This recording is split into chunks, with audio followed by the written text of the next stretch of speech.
Welcome back, friends. Hoping you're enjoying 2022 so far. My name is Clint Hoagland, and this is Creating Electronic Music with ChucK.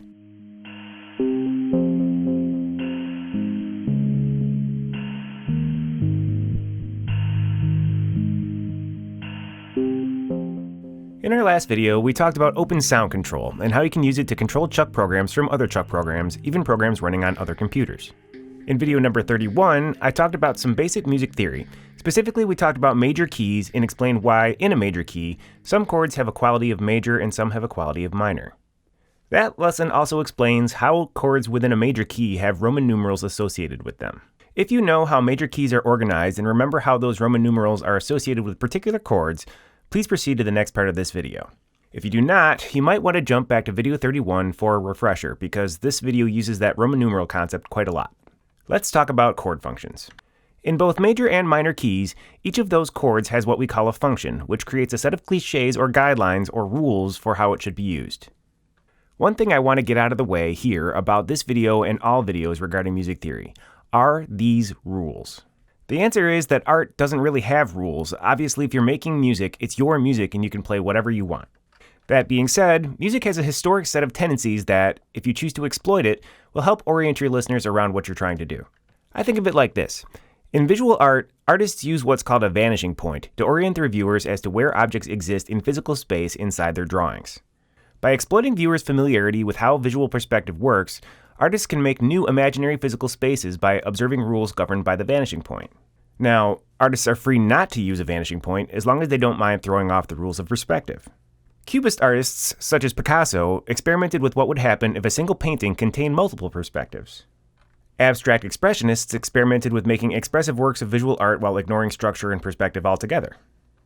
So, you too are welcome to ignore any of this stuff if you want, or to turn it on its head somehow, which is really the fun part for me.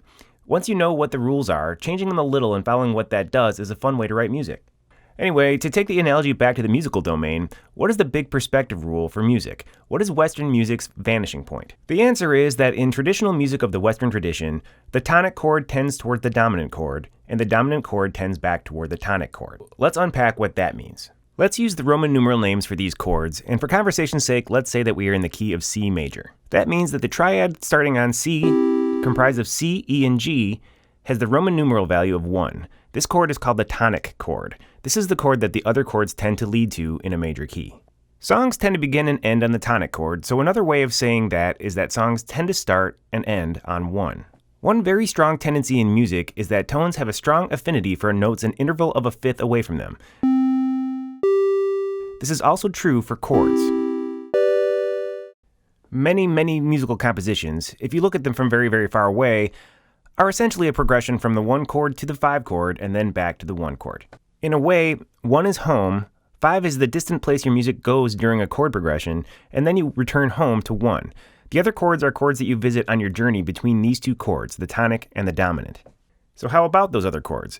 There's another set of chords called predominant chords, and they are called that because they create in the listener's ear an expectation that the dominant chord is coming next. In regular old vanilla major, 2 of our chords are predominant chords, 4 and 2. 2 is a fifth above 5, so it has a strong pull towards 5. 2 is a step above the tonic, so it also is sometimes called the supertonic. A very natural and common progression is to go up 1 step from 1 to 2, and then drop a fifth to 5, and finally another fifth back to 1. Because the 4 chord is a fifth below 1, it's a very natural chord to come after 1, and because it is a step below 5, it rises naturally to 5. 1, 4, 5, 1 is one of the most common chord progressions in existence because of those relationships. So we've got the 1 chord, which is the tonic, we've got the 5 chord, which is the dominant, and we've got 2 and 4, which are predominant chords. The 4th category are called the mediant chords, and those are the 3 chord and the 6 chord. These are called mediant chords because the 3 chord is halfway from 1 to 5, or midway between the tonic and the dominant. Functionally, much as predominant chords tend to lead to the dominant chord, mediant chords tend to lead to predominant chords. So the mediant chords lead to the predominant chords lead to the dominant chord, and the dominant chord leads to the tonic chord. This all sounds very prescriptive, and it is, but once you start listening for this set of rules, you are going to notice that most pop music does tend to obey these rules most of the time. For example, this song, which may be familiar to you in another format, starts off with a 4 chord, a 5 chord, and then back to the 1 chord. predominant, dominant, tonic. 1, 6, 2, 5 is a very common chord progression, especially back in the mid-20th century.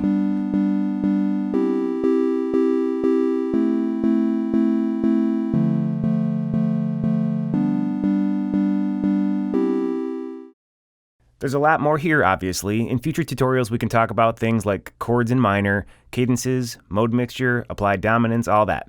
But let's stop here for now and tackle that stuff another time. In this tutorial, we discussed chord functions in major, specifically tonic, dominant, predominant, and mediant chords. In the next tutorial, we'll talk about equal temperament, what it is, and how it affects us if we want to build a sampler.